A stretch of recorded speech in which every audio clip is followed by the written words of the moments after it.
Or, yeah, am I all good? First, I should check. Okay.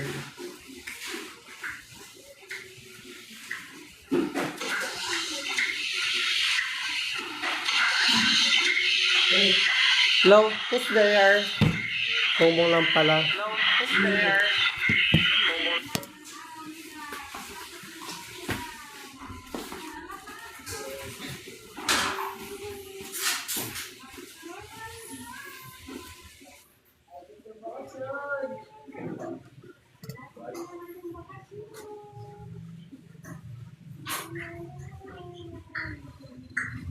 Abang.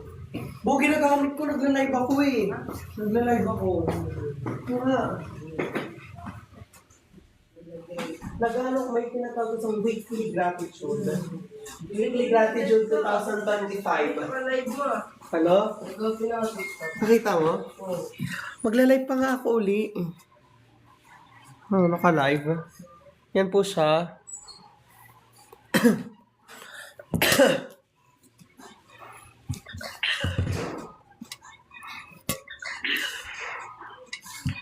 You know, like I don't like my hair right now. It's all messy.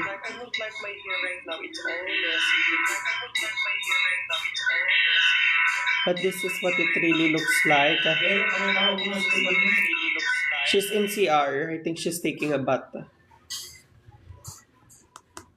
I'm just first power tapping it before I proceed with my live. Up until stop. Till 93 hearts.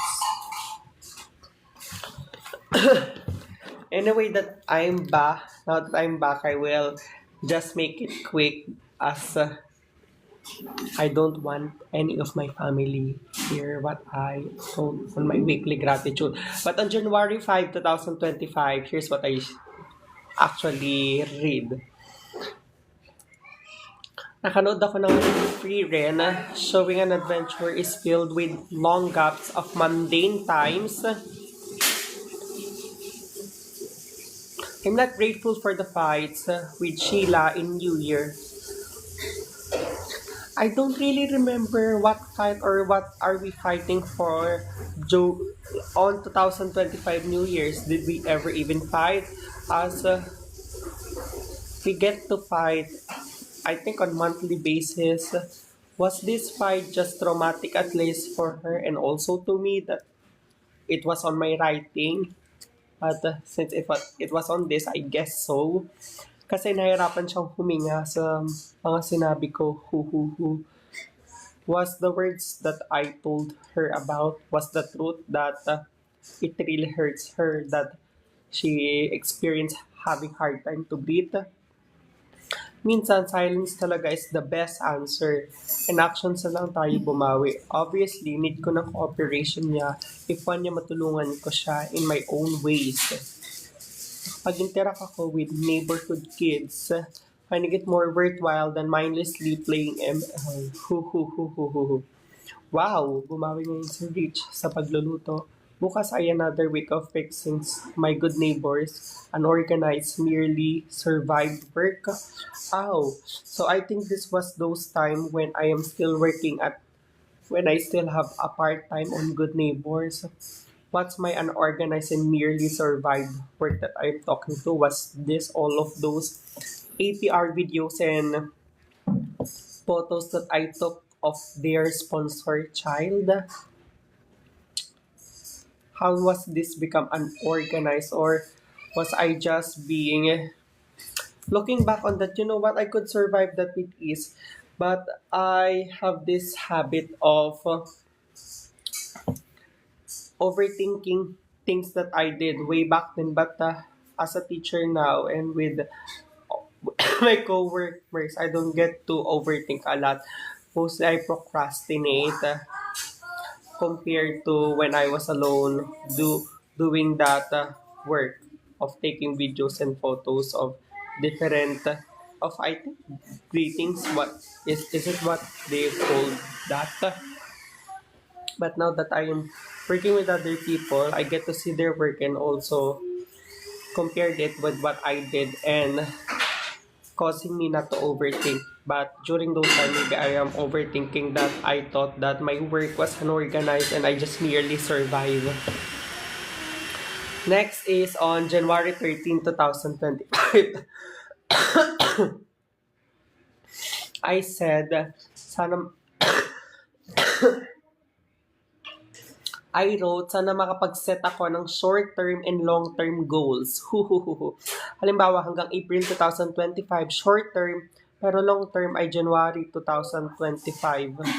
Or could this be January 2026? Because this was written on January 13, 2025. Yeah, I guess so. It was supposed, the long term was supposed to be on January 2026, and here I am now. So what professional goal did I have? I don't think upon looking at the first item on this that I achieved some of the goal. Maybe those goals weren't really achievable, or did I just change my mind? As we're people, we change minds. For my personal goal, or was this the short-term goal, is mapaglaanan pa ng oras ang pagtawag kay. Like 2 calls per week every Wednesday or Sunday. Did I do that? Did I have a track on that? Did I keep a list of our call? I don't think so. But achieving this wasn't really very difficult. But I don't think that I really achieved this as my calls with my mom really takes long, but it wasn't very long. And it wasn't very often. It was not even twice. It does not even reach twice a week. Like what's written on this is that it should be on Wednesday and Sunday. Basta pagbanding sa mga neighborhood bata, 2 hours ang ilalaan sa labas at ipapahiram ang mga gadgets. Talagang nanghihiram. Sharing is caring, they say nga.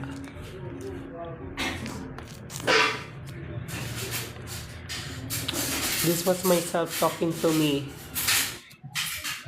This was my past self talking to me, and still I feel embarrassed. Siguro magluto na lang at maglaba para makatulong kay Papa. O kaya kapag may ipinag-uutos ay gawin. That was my way of helping him. But during those time was Papa could not is on the state that he is now. That where being was hard as his walking pace becomes so slow that it would take him 3 minutes to go to his room to the CR, even though it's just literally besides each other, just separated by walls. That it still took it will still takes him. It always takes him 3 minutes. That sometimes he pee himself on the way. Most of the time, actually, he peed on our CR floor, not on the urinal or the toilet. Aside from that, moving on to my professional goal, is what I say, mag-aral lang.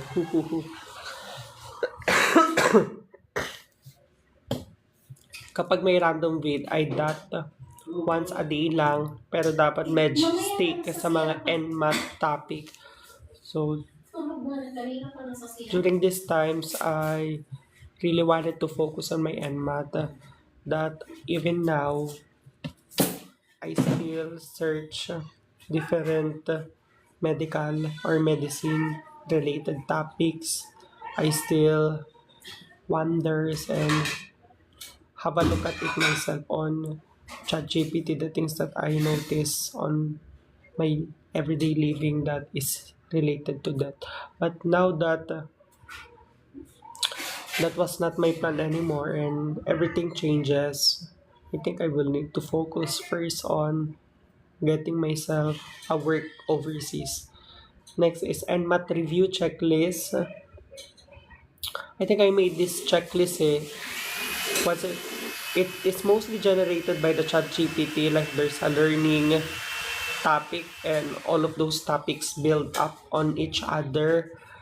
Yeah, I have the checklist, but I didn't manage to really use it as it wasn't very convenient, and I bet that every topic of it needs an assessment. So for now, I just so what I did when I was studying NMAT was just see some vid, and when I saw or when some of the topic that was on it pique my interest or would I think feel necessary during my medical during when I get to enter in study medicine would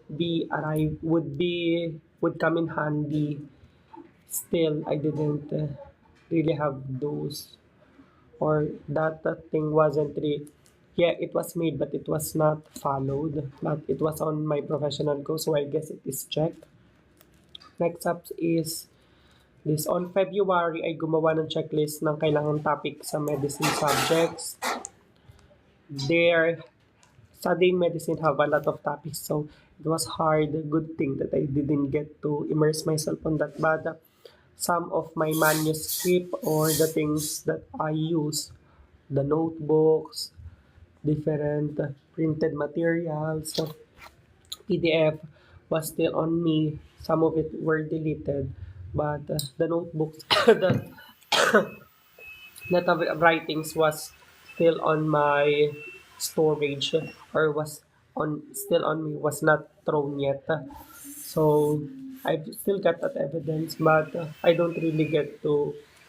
Was those uh, was those just a waste, or was those investment just go to waste? I don't think so, because even in far future, I still see myself studying medicine after I've gone overseas or after I work for some times. And for my everyday goal, I set last year like 2 hours of neighborhood kids funding. I think even now this was still what happened, and sometimes it exceeds the 2 hours. It goes like 3 hours, especially when we have errands. 30 minutes of Sheila's improvement. I think that this was the time that I need to talk or just at least have an interaction with Sheila. I set it for 30 minutes to at least have her someone to talk to. I don't think that this was achieved. We barely talk, especially on a daily basis. For my short term goal, I set on January that I said to myself to dance or to practice gibberish. Actually, I memorized the boys gibberish dance, pre-chorus, chorus, and some of the dance in the bridge. I was not able to take a dance to prepare for dance cover, as I think it still need some polishment. I don't know, should I video it because I feel confident in dancing gibberish now? Maybe not, maybe yes. Maybe if I have time, but since I've got some things to do, especially those DNL that I just procrastinated with. You know what? I even set myself some time, some everyday time to do it. Actually, it's 2 hours of doing DNL every day starting December 28th. But on those times, I just get to do exam and not on DLL. I don't know why I forgot that goal that I set.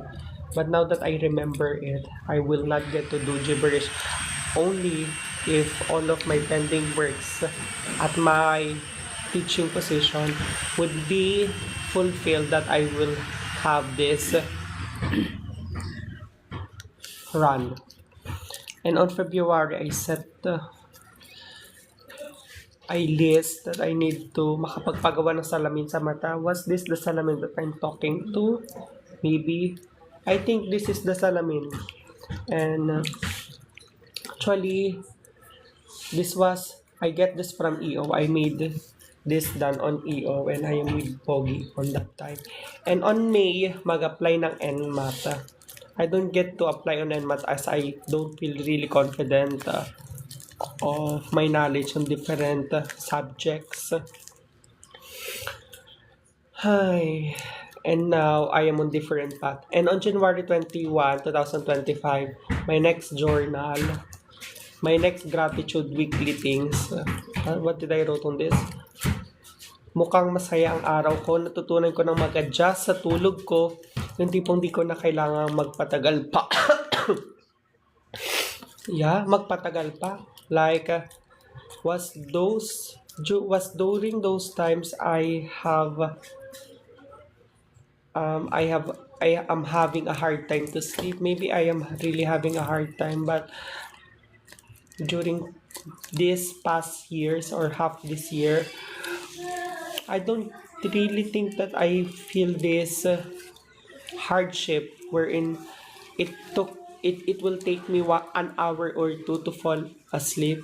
As right now, I find it quite easy to sleep. I don't know how did my body adjust on that, but it did adjust.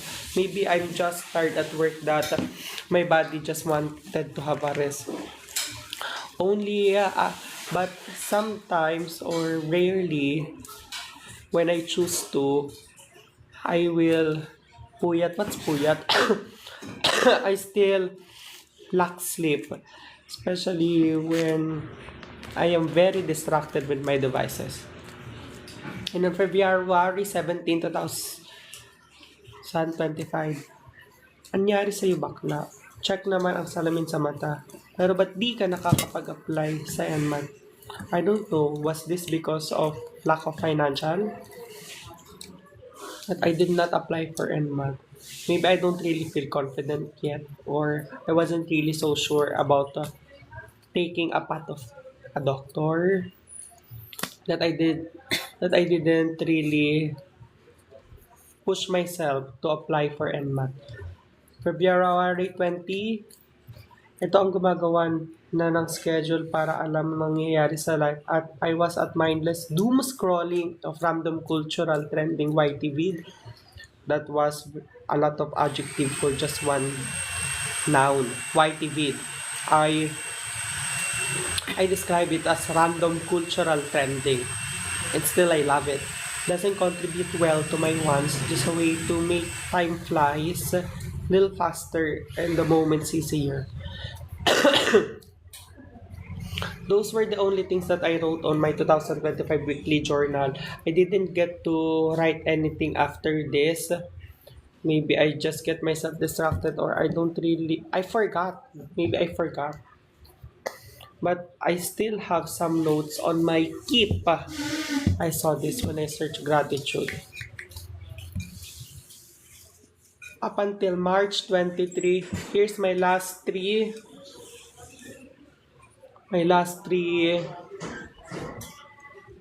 gratitude journal. The next one was from March 2, 2025.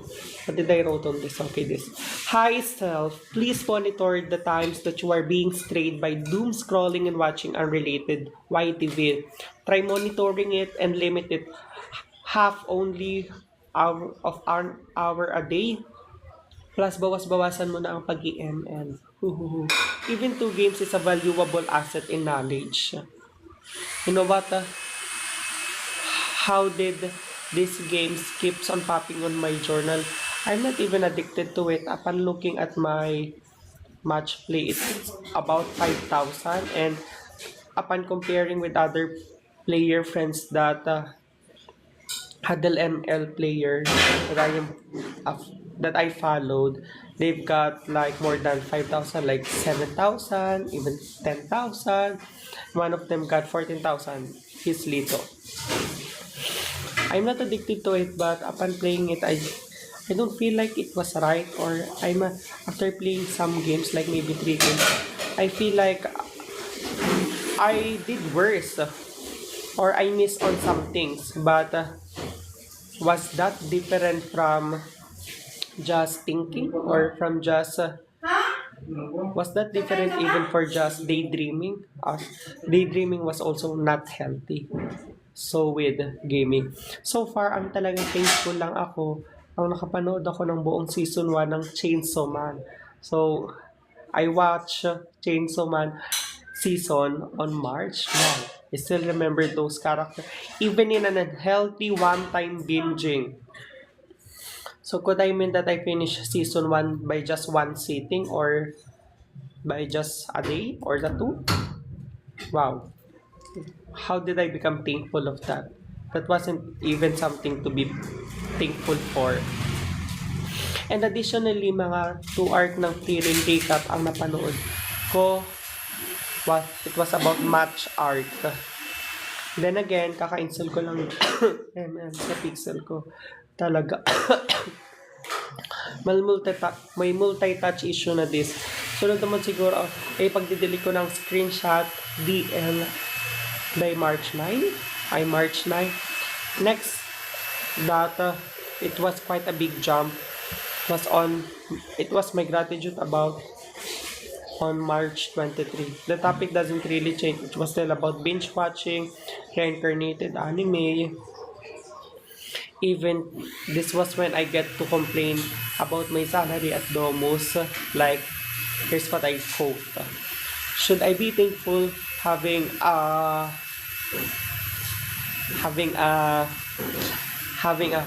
blip job in Domus even though the salary is not really enough? My answer to that is maybe yes. Because I get to go to different places and experience some fun interactive activities with them. The answer is I don't know. I've answered all of those questions myself on this.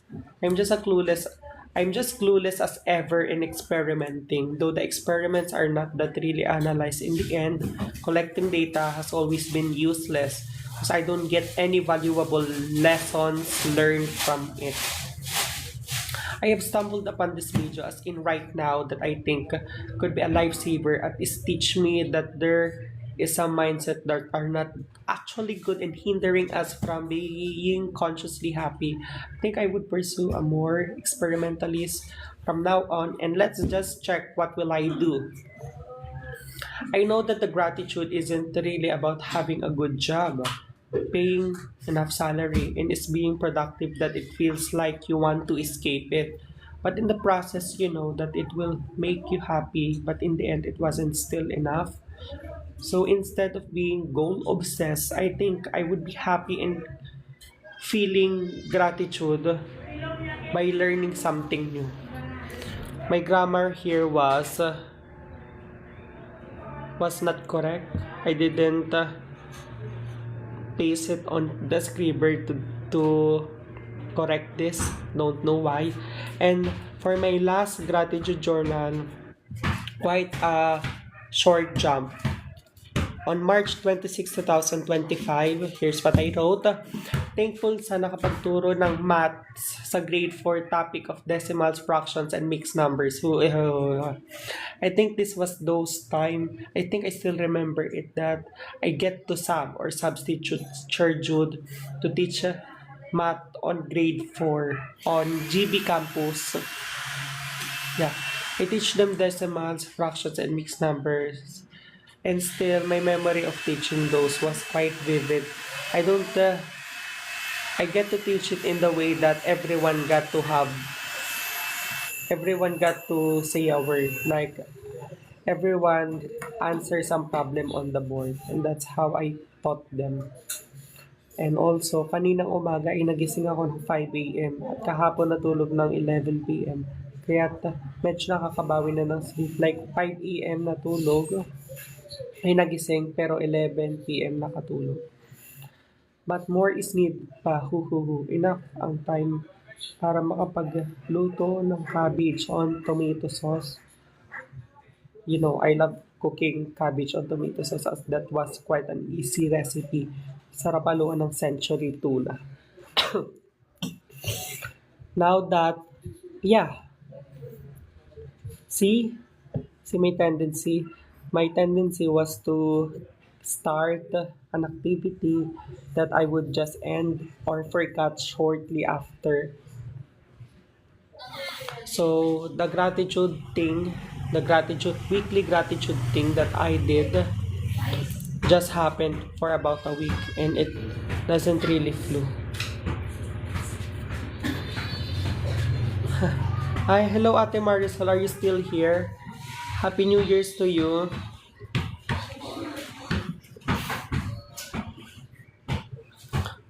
I want to see your comment again because I wanted to screenshot it. Okay, wait.